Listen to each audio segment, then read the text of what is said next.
today our topic is on how can compiler closely associated with the hardware and help hardware in improving its performance.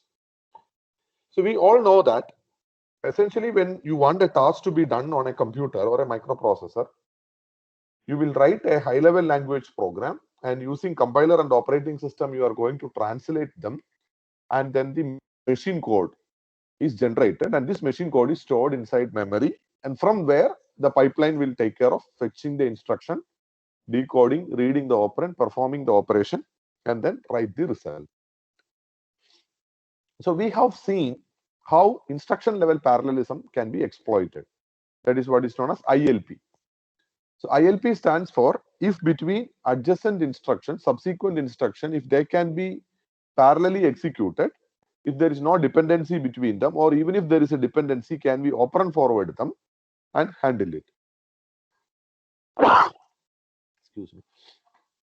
So in this way, we have seen some techniques by which operand forwarding is being done, and some rescheduling is being done, some branch predictors are being used. There are the ways by which you are going to explore instruction level parallelism. So today we will see a larger picture of compiler techniques. How can a compiler help in exploring the instruction level parallelism?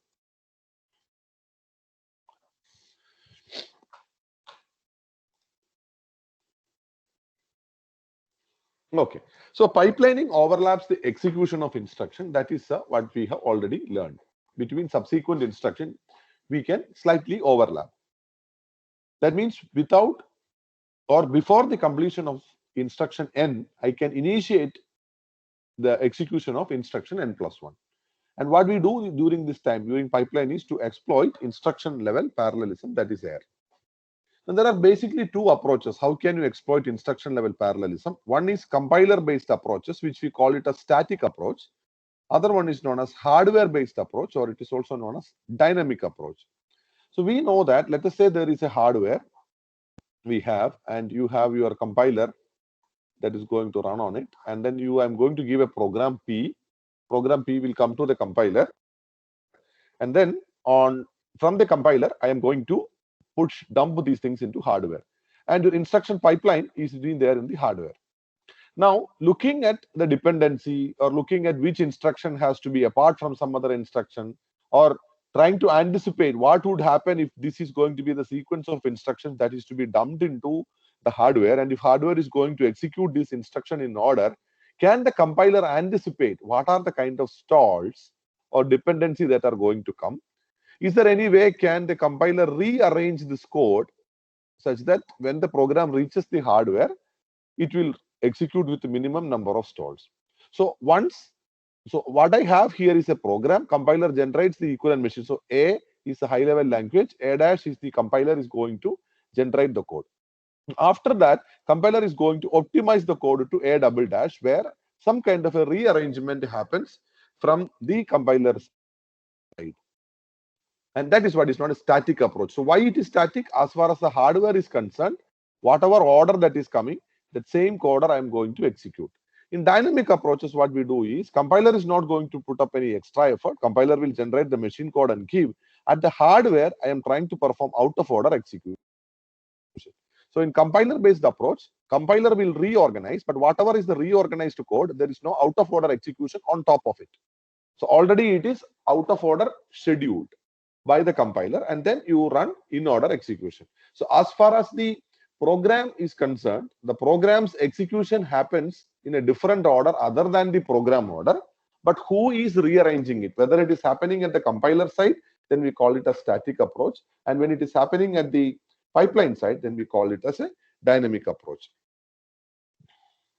Now we are going to exploit ILP, and the goal is to minimize CPI, cycles per instruction.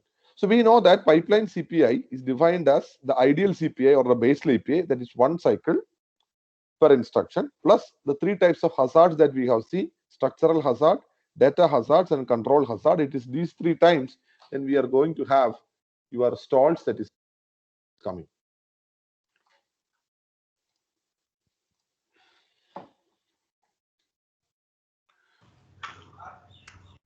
Now we will try to understand what you mean by a basic block. So basic block is nothing but it is a straight line code sequence without branches in, except to the here. And here, if I'm going to tell there is a basic block, that means the entry will come only at one point, and control will happen in such a way that every instruction inside the block is executed, and there is a branching happens only at the exit. Sometimes it may be revisiting, sometimes it may be concluding. So let us say there is a program, something like a for loop is there. So the for loop, the program can enter only at this point, and if there is no branch, this entire for loop is going to be a basic block. The outside of the for loop, here the control can go either like this or it can come to the subsequent steps. So if you redefine that, a straight line code sequence without branches in, no branches will come in except at the beginning, and no branches out except at the exit. Now, if you look at a code snippet that has been given, here you know that this particular portion, at the end of this, you are going to have either a point like this or it is going to execute the else portion. So this portion is one basic block, this portion is another basic block, this portion is a third basic block, and this is the first basic block. So like that, I can actually divide. There is one more example given. I am doing some initialization code, and then there is a line called C equal to B by D. But the control can reach here either from the top, or because it's a label L1, so it's go to L1. It can reach from here also. So line numbers 3 and 4 will become another basic block. 1 and 2 is built because they are all straight line sequencing, at the end of which it is going to be a branch. And here the entry can happen either from the top or from the bottom. So 3 and 4 will be another basic block. Now it's a condition that is there. So based on the condition, sometimes 5 or 6 may execute, or 7, 8 or 9 may be going to execute. So 5 or 6 is another basic block, 7, 8, 9 is another basic block. Why only 10? Because the control can reach here either from downside of this, that is the point, and then here at the end of that, sometimes it can come down, sometimes it can go up. So 10 is separately that. And the first instruction in each basic block is known as a leader. So these are all some of the compiler terms which you will learn in subsequent semester. And it shows what is a control flow that is been shown on the right hand side. Now, if you look into instruction level parallelism, the amount of available parallelism inside a basic block is very limited. Typical size of a basic block is few instructions only. So if at all you wanted to really perform well, then you need to optimize across blocks or across branches. So what we are concluding here is basic block is something like a program is consisting of multiple basic block, and the definition of basic block is that the control will enter the basic block only through one point, and control will leave the basic block only through another one point, that is at the exit of it. Now, since rearranging of the code, out of order execution of the code, that is possible only within a basic block, the choice is limited because the number of instructions may be limited. Typical size of a basic block is few instructions only. So we are trying to see, can we optimize across basic blocks. Now we define something called as loop level parallelism. So what you do is, in loop level parallelism, you are going to unroll a loop. For example, let us consider a for loop.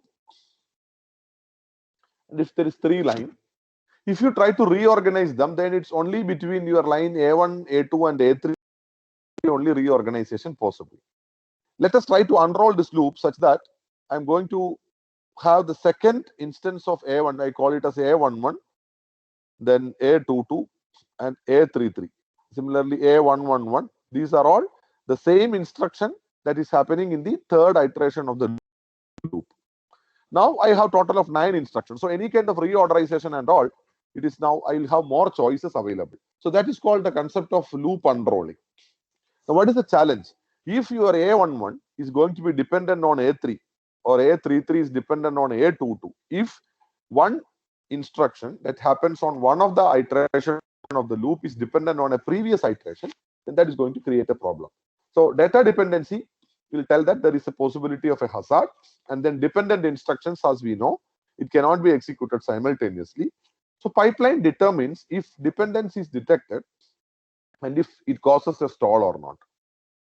And if they told there exists a data dependence, and if you cannot handle it by forwarding and all, then those instructions I cannot execute. So the key idea of a compiler level scheduling is, can you unroll the loops such that you will get more number of instructions? What is known as unrolling? Let us say this for loop is for 1 to 100, and each of that, the body of the for loop consists of 3 instructions. So there are 3 instructions and they are iterated 100 times, total 300 instructions. Now, can I unroll this loop? So for I equal to 1 and I equal to 2, these 3 lines constitute 6. There are 6 instructions. Now the loop will run only for 50 times. Again, the same instruction I am getting. Similarly, can I take into 30 instructions? I unroll it 10 times and then I need to run only 10 times the loop is going to run. There also, this is called unrolling. So inside the loop, I have now 30 instructions, but the loop will run only 10 times. Inside the loop, I have 6 instructions. So basically, I had only 3. I am trying to get the instruction which is happening in the next iteration. So I equal to 1 and I equal to 2 put together. These will be part of the for loop. So now I have 6 instructions. And now rather than 1 to 100, I will run only 1 to 50. But essentially, all my 300 instructions are going to run. So once I have many such instructions available, so now your basic block is having a 6 instruction. Previously, your basic block is only 3. Now it is going to be 6. Now what we do is, once you have the 6 instructions, there is more choice available for you to reorganize them. Trying to find out them and scheduling, that's what exactly a compiler does. So we have 3 types of data dependency. So normal data dependency is known as a raw hazard. Now we have 2 dependencies. One is known as name dependence and the other one is known as output dependence. Output dependence is also known as wow, and name dependence is also known as var hazard. So 2 instructions use the same name but no flow of information. It's only happening because of the same name. Actually, there is no data flow happens. So this is not a 2 data dependence, but it's a problem when your instructions are going to be reordered. So anti-dependence, also known as var dependency or var hazards, your instruction J writes a register or memory location, that instruction I reads. So initial ordering is basically I before J. So if I is going to run first and then J is going to run, I is going to read something, but J is going to write on it. Normal case, it is fine because I runs before J. But if there is any interchanging happens in the order, and if J is going to write first and then followed by I going to read, then that is going to be creating a var hazard. So we have to maintain that even if you reorder, the I happens before J kind of scenario should be preserved. Next is the output dependence. So your instruction I and instruction J write the same register or memory location. So you have your instruction I that is going to write and instruction J, both are going to write to register R1. And then your instruction K is going to read from this R1. It is meant that K is going to read the result produced by J because it is program order. So if due to scheduling, if you're trying to reorder your I and J such that J occurs first and then followed by I, then K is going to read the wrong data. So this should also not happen. So wherever there is anti-dependence and wherever there is output dependence, preservation of the order of execution is important. So what essentially compiler does is try to see whether there exists a raw hazard or not. If so, dependency must be preserved and you have to make sure that the data is being transferred correctly. Second aspect is if there is an anti-dependence and an output dependence, then the order has to be preserved because it is just a name issue. We have to use some renaming techniques. Now the third issue is the control dependence. So ordering of instruction with respect to a branch. So think of a case that if P1, consider the branch, if P1, then I have to execute statement S1. If P2, then I have to execute statement S2. So instruction that is control dependent on a branch cannot be moved before the branch so that its execution is no longer controlled by the branch. So in this case, instruction S1 is control dependent on the branch P1. So whether S1 should be executed or not, that can be decided only based upon the outcome of P1. So S1 is control dependent on P1. That's what telling. Instruction that is control dependent on a branch cannot be moved before the branch so that its execution is no longer controlled by the branch. Now, second is an instruction that is not control dependent on a branch cannot be moved after the branch so that its execution is controlled by the branch. So I cannot put S1 after P2 because S1 is not dependent on P2.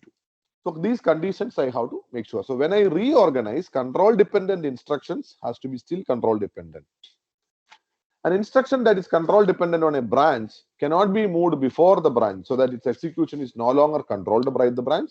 An instruction that is not control dependent on a branch cannot be moved after the branch so that its execution is controlled by the branch. So consider this case. You are going to directly add the unsigned number. That's called D add U.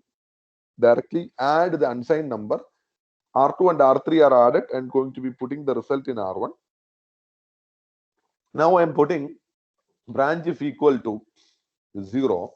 So I'm checking whether the value of R2 equal to 0 or not. And if they are equal to 0, I'll jump to L1. Else I'm going to run or load word R1 0 of R2. Now what happens here is, in the second example, you are going to have your R1 value computed and then your R2 value is going to be skipped. And then you have your skipping operation. That means your D sub unsigned number R1, R5 and R6. And then we are going to skip it. Now, if you look at this OR instruction, the value of R1 is dependent on whether this branch will happen or not. If the branch is not happening, then the value of R1 would be same as the value of R1 computed by the first instruction, like that.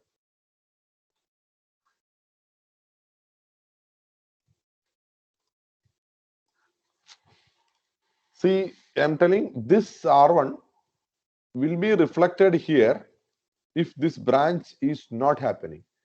But if the branch is happening, then the R1 value is updated. So this is control dependent on the outcome of the branch. Now example 3, where you can see that you have your R1 here, they are going to write into R1, and then I'm going to skip this, and here you have your value of R4 that is there. I am going to write the value of R4. Now what happens, this R4 value that I'm going to use is really dependent on this branch. So in this case, it should be what is the value of R1 that is going to be impacted. Whereas in this case, only it is this R4 is going to be impacting here, whereas this R1 value is not going to affect. So looking at these examples, we should be in a position to understand what all instructions can be rescheduled. Now let us try to understand the compiler techniques for exposing ILP. So you have to find and overlap a sequence of unrelated instruction, and that is what we are going to do with a technique known as pipeline scheduling. So what we do in pipeline scheduling, you have to separate an instruction, a dependent instruction, from the source instruction by pipeline latency of the source instruction. So consider a general for loop that is been given for I equal to 999, I greater than or equal to 0, I equal to I minus 1. I'm going to access an array where array is indexed by I. So x of I, take the value of that array, and then you have to add a constant value s to it, to each element. So take the last element, add s to it, store it back in the same location, decrement the value of I, go to the next element, add, store it with. So it's basically an initialization code of an array. Now let us try to do, these are floating point numbers. Let us try to understand it that way. So it is latency is given as if a floating point ALU operation is going to produce a result and another floating point ALU has to use it. So one adding followed by another adding, then there should be a delay of 3. That is a latency of 3 cycles, because the result of this A1 to A4, what we have seen in a multi-cycle pipeline, that has to be used by A1. So I have to wait until A4 in the previous case. Now, if a floating point ALU operation is producing and I have to store it, then there should be minimum 2 cycle delay would be there. Now, why it is coming so? So you have fetch, decode, then if it is an ALU operation, it's A1, A2, A3 and A4, mem and write back. And then this is going to produce a result. This floating point ALU producing a result, and another store instruction is going to use it. So fetch, decode, then execute, that is there. And then once EX instruction, that is what is called your execute instruction is there. And for the store, there should be minimum of 2 cycle delay that is needed. That is called floating point ALU operation. If I wanted to really store, then this is what I have to do. So the computation of the address can happen here, but the result can be forwarded only from here to this stage. Now, when there is a load instruction, because we know that there is no write back going to happen in the case of a store. Now, if I'm going to load a value and then followed by adding, load followed by add, always there is a 1 cycle delay, and loading and storing. Let's say I'm loading to load a number, I'm going to store another number, no cycle, because using operand forwarding, I can store. So let's say I am going to load a value, fetch, decode, execute, mem, and write back. And at this time, you are going to load. Whatever value I have loaded, I want to store in some other different memory location. So from the output of mem stage to the input of mem stage, I can copy. So there is essentially no delay that is going to be there. Now look at see how the MIPS code would be for this instruction sequence. So what I have to do, I have to take an element and then add a constant value to it. So I am going to load the element. Let's say 0 of R1 will point to the address. And from 0 of R1, I am going to load the value into a register known as F0. Now I have to add an S. Let us say the value of S is available in register F2. So remember, the general convention in MIPS is F stands for floating point registers and R stands for integer registers. So any operation involving floating point register, you know that they are happening in the multi-cycle pipeline. So whatever value I got, to that a constant scalar value S is going to be added, and the added result is going to be F4. Now, after seeing this, you will know that because it is a load followed by an add, there is a stall in between. We have seen in pipeline, even if you use operand forwarding, because the result of store would be available, load would be available only at the end of the mem stage, and an operand forwarding is required to an A1 stage, but you have to wait for 1 cycle. That's why it's a stall.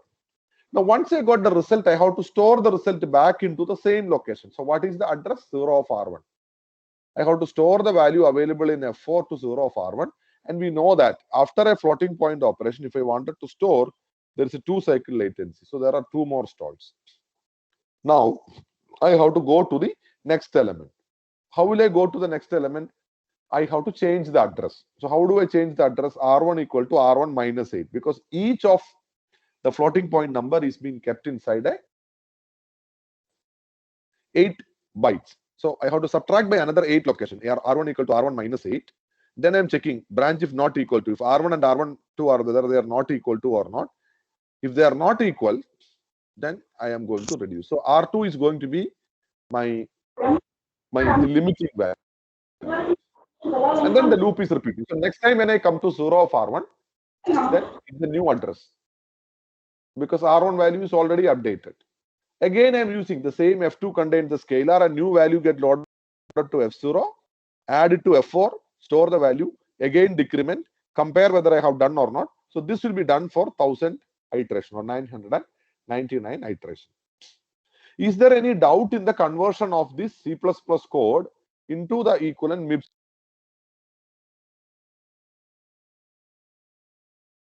process?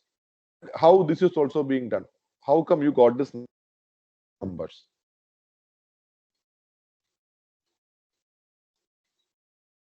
If any student has any query, please let me know.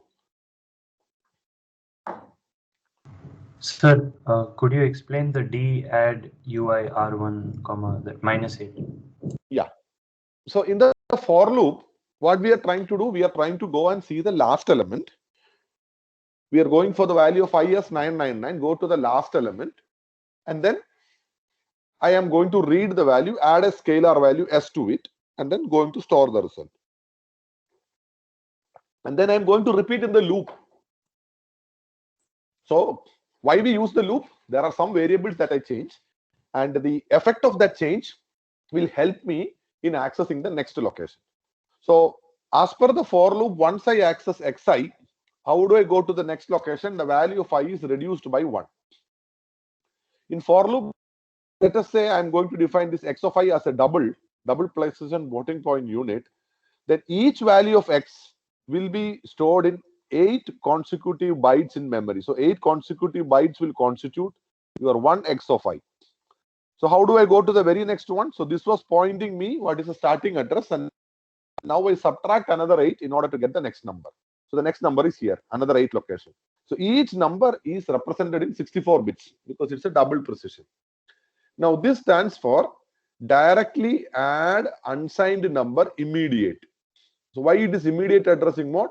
R1 equal to R1 minus 8. So this is my operand.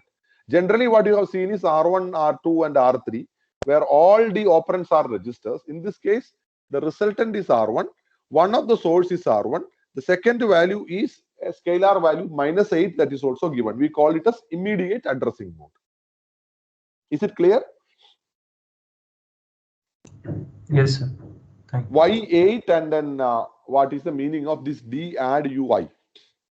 Okay, you can go and refer to the textbook and whatever references I'm giving, you will be able to get what are the simple instruction that is required to understand the pipeline. Any other doubt? Can I go forward? Sir, why is there a stall after that D add UI? Okay, so what I'm doing is, let us imagine I am going to check the value. Here I am going to reduce the value of R1, right? Now, if we look at the pipeline value of this, that is fetch, decode, execute, mem and write back. In the case of this, when will my value of R1 get subtracted by 8? In X. So what happened to this branch instruction? Normally the branch instruction is supposed to be resolved here. But here I cannot do until I get the value of X, that is the value of R1, I cannot resolve the branch. So what happens, the branch value is, because probably I can read the value of R2, but if I wanted to check whether they are equal or not, how do you check whether they are equal or not? Using an XOR gate operation. Whatever is the value of R1 and both has to be given in bitwise XOR operation. So I cannot do it here. I may have the value of R2, but R1 value will be available only at this point. That means my decoding stage, reading the value can happen only at this, because branches has to be over in the second clock cycle. That is why there is a 1 cycle delay. Because a branch comparator unit, the testing of 0 or not equal to 0 or equality that is being done, two number are equal. I cannot check larger or smaller. I can only check equal. Equal to 0 or two registers are equal at the decode stage. That's why there is a delay. Okay, sir. Understood, sir. Sir, That had is it a been raw greater? hazard. This is not a control hazard. It's a raw hazard in the branch statement. Dependency on R1. Yes, sir. Got that, sir. So just another question. Had it been branch if greater or branch if lesser, then we would have to wait till the execute stage. So that time we didn't No, require any because start. MIPS will optimize. This larger or smaller instruction is not there. That can be possible only in the EX stage. How do you know one number is larger or smaller? How to do in the EX stage only. So in that case, we won't require any stall, no, sir. Because such branch condition is not implemented like that. Branch condition is resolving at ID stage in order to reduce the penalty, mispenalty of a misprediction. Yes, sir. Understood, sir. Yeah. Any other query, anyone?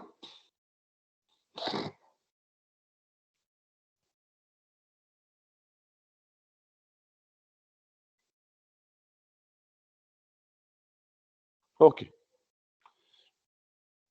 Now let us see how can you schedule this. So this is the code that we have already seen.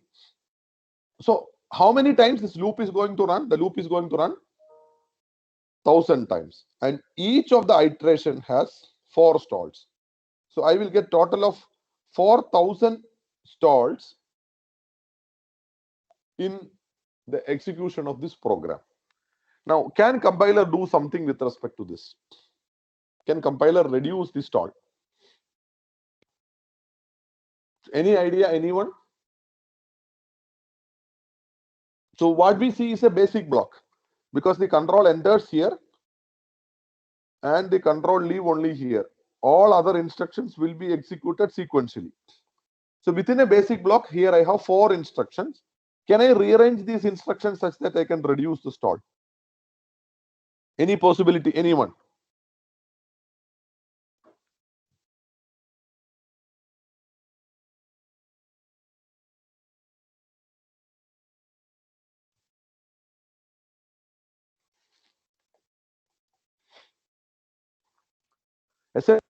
Essentially, your first load and add has to be separated by 1. So can I find one instruction such that it will run here? And that instruction is not dependent on this one and this one. So that this can be eliminated. And add and store anyway has to be separated by 2. So can I find one instruction here? That's the way how it has been done. Now you see, I am taking this subtraction instruction. What is the scope of the subtraction instruction? Next time when I come, 0 of R1 should point to a new address because R1 value should be changing. So 0 plus content of R1 would be a new effective address. I am going to subtract the value of R1. So that this stall is eliminated, that point of stall, that slot is being consumed by someone else. And this anyway I cannot eliminate. Since my subtraction and branch is separated now, I can run. So from 4 stalls, I am able to reduce to 2 stalls. Now, since the value of R1 is already subtracted, when I am going to store it back, previously storing was happening in 0 of R1. Already R1 value is subtracted. So I have to compensate by adding the scalar value 8 to it. So 0 of R1 previously is equal to 8 of R1 now because R1's value is subtracted by 8. That is a change. So 0 of R1 is the location from which I read into F0. I am going to add the scalar. The resultant is in F4. I want to store to 0 of R1, but already R1 is decremented. Previously, the decrementing happens after the storing. And then I do the same thing. So from 4,000 stalls, I could bring down to 2,000 stalls. Now, had this loop been running for 1 million times, there was 4 million stalls. It can be 1 second. This is coming to 2 million stalls. And you imagine this is going to be a nested for loop. So I could reduce to 50% of the stalls. This is called scheduling. So compiler is carefully rescheduling because compiler knows if the order is like this, if it goes to hardware, then there is going to be 4 cycle stall. So can I do this? If I do this, I have to appropriately correct some instruction also. This technique is known as compiler scheduling. Is it clear now? Anyone? Any doubt? Compiler scheduling?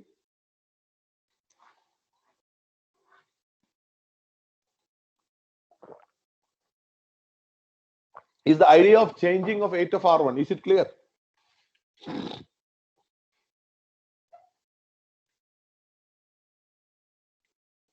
Okay. Now we know that only I had 4 instructions, out of which by the reorganization of 1, I could get advantage. I don't have enough instruction inside this basic block. So what can I do? That is called as the technique of loop unrolling. So here I know that the loop is going to run 1000 times. Each of the iteration has 4000 instruction plus 1 branch instruction. So can I unroll the loop? Can I go to what happened in the second iteration of the loop? So this is the scheduled code what we have. Now I am going to have, see what are the 3 instructions we have: a load, add and store. So what I do, I have a load F0, add and then store. Now what happens? Normally in the loop, there is a subtraction component plus a checking component. These two I am eliminating, and can I get what is the next value to be loaded? The next value to be loaded is differing from this by -8. So this load instruction will tell what could be the data that I should load in the next iteration. Load F6.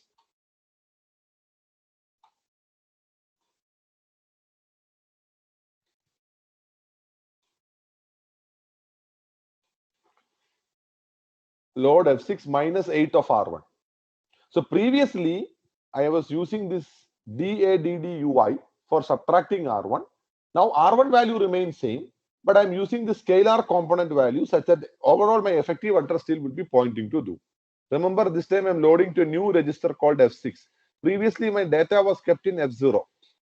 Now the same F6 is added with F2. My F2 always contains the scalar value S to be added. So now F6 and F2 are added, the result in F8. That F8 is stored at -8 of R1. So without using a jump statement, I am able to generate the next 3 instructions that are part of the second iteration of the code. Can I do once more? Load F10 minus 16 of R1. Now that is going to be added with F2 and I'm going to store it. So this time the resultant is F12.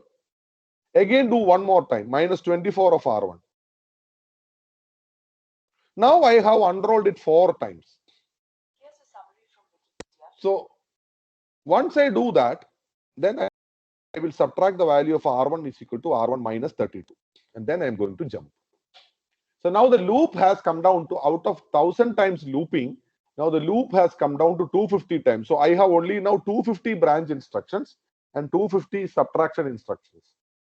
But I have to use more number of registers. Now remember, I have only unrolled the loop. Between every pair of load and add, there is one stall, and every pair of add and store, there is 2 stalls. So this is 1 stall and this is 2 stall. Again 1 stall and 2 stalls. 1 stall and 2 stalls. So I have total of 3, 3, 3, 3, 12, and there is a stall here. So I have 13 stalls here. So 13 stalling into 250 times. This much stall I will get.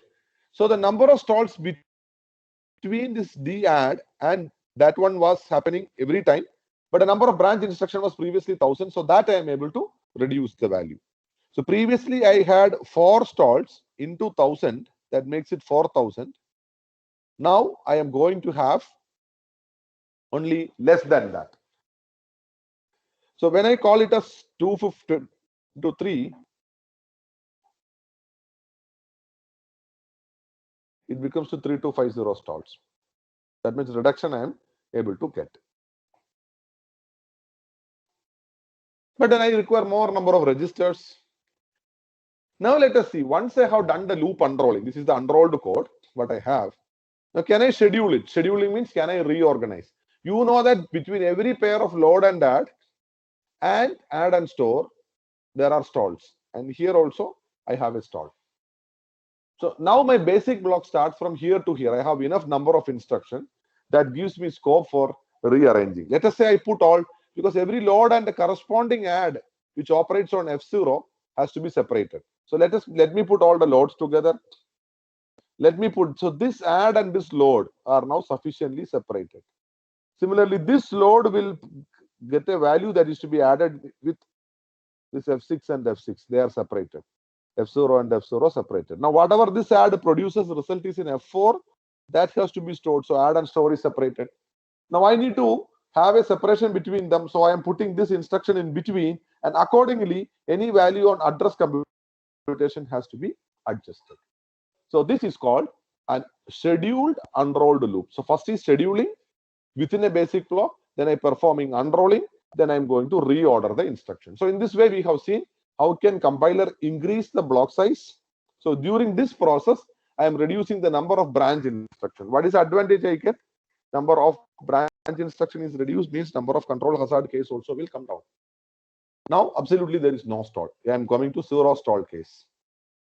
So this is the beauty of what that compiler does in this case.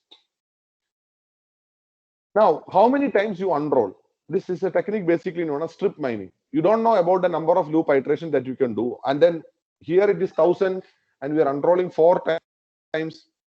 And then since I unroll 4 times and then 250 times only now the loop run. How do you know that 1000 is divisible by 2? What if you don't know?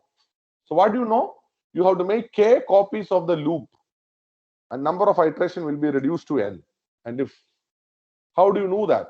First you execute n mod k times and then you execute n by k times. This technique is known as strip mining. So suppose if my loop size is 39, it is not divisible by 4.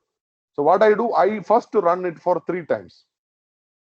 39 mod 4, that is 3. That is one smaller loop. Then I unroll the loop, because now you know that after you perform this, whatever number, that is 36 is the balance number of iteration, that is perfectly divisible by 4. And then I can unroll it and then I can that's the things. So this technique of dividing or finding out how many number of times I have to unroll or its total number of iterations is not perfectly divisible by 4 or 8, whatever the case may be, then I can do it accordingly.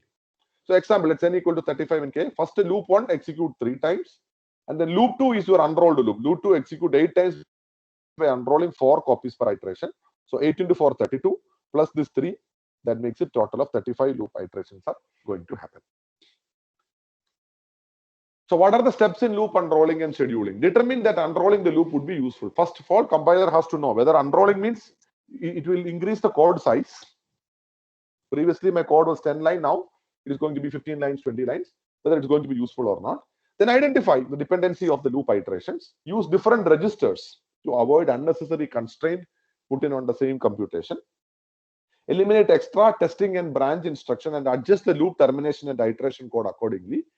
Determine whether the load and store from different iterations are independent, and then schedule the code, preserving any dependencies needed to yield the same result as that of the original data. Now, what are the limitations of loop unrolling? First of all, the code size increases, and that will increase the size in the I cache, instruction cache. So since my code size increases, that can future result to I cache miss. We'll come to know more when we learn about cache memory. Second one, compiler has to now generate the code using more number of registers, because I am reusing registers, and that is what is known as register pressure. I can only unroll to a limit as per the number of registers available for this process. Okay, so these are the limitations. So today what we learned was, we were trying to see how can compiler, if the compiler knows the internal architecture and compiler knows these instructions are going to be dependent, and keeping them together, you are going to get a dependency or a stall. So can we actually reorganize these instructions such that dependent instructions are separated sufficiently? So if you don't have enough number of instructions available, then can I perform this strip mining or reorganizing the things? So we are now, after completing the appendix portion, now we are moving to chapter 3 of the textbook, instruction level parallelism and its exploitation, and section C1 and C2 is being covered here, and this is the corresponding YouTube video. So if there is any query, you can ask me, but before that, there is a general input. Tomorrow is the exam. Whatever topics covered, Professor Decca has covered main memory, input output, then disk. These many things are being covered. And along with that, whatever we have discussed in pipelining up to last Tuesday would be there for the exam. So 4 o'clock is the exam time. It's a 1.5 hour exam. And you will get the question exactly at 4 o'clock in your mail. The process is similar. Try to write down. There are close to 25 versions of question paper. So asking your friends sometimes, they may not get the same question. So you try to answer your question. Each question may have an upload link. So try to make sure that you upload in the correct place. Last time, many students uploaded in the wrong link, and some students blindly copied from their friends. So try to avoid all this and do prepare well. So same thing, keep the scanning ready, and you know how much time it will take to upload. So accordingly, you have to do. So it's only a single file that uploading, and then the upload size can be more than 10 MB. The only one point that I wanted to tell is, it's a form basically. So in the form, there will be a portion where you have to separately upload your name, roll number, and other details as a file. So there will be 2 upload. One is for the name details. Second one is the result of the answer sheet. So the result of answer sheet has to be a single file that has to be uploaded together. And when the form is inactive for some time, before uploading, what you do is you refresh the form once again, or click on the submission link once again, and then you do all the uploading and filling up of the process together. So that's all. If at all there is any query in this compiler techniques, we will deal that.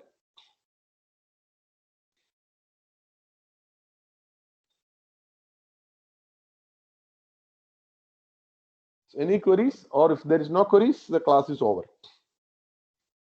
So when we will get the marks of first quiz? First quiz marks will be available next week. We are looking at the people who came late, and some of them raised some genuine concerns. So we are trying to address that, and next week we will release the mark of the first quiz. You will get in mail. This is the mark for each of the subdivision or each of the question, and what is the remark.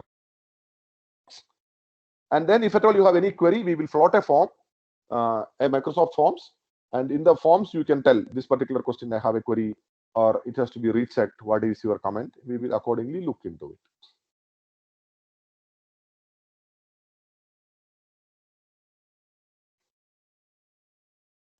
Any other query?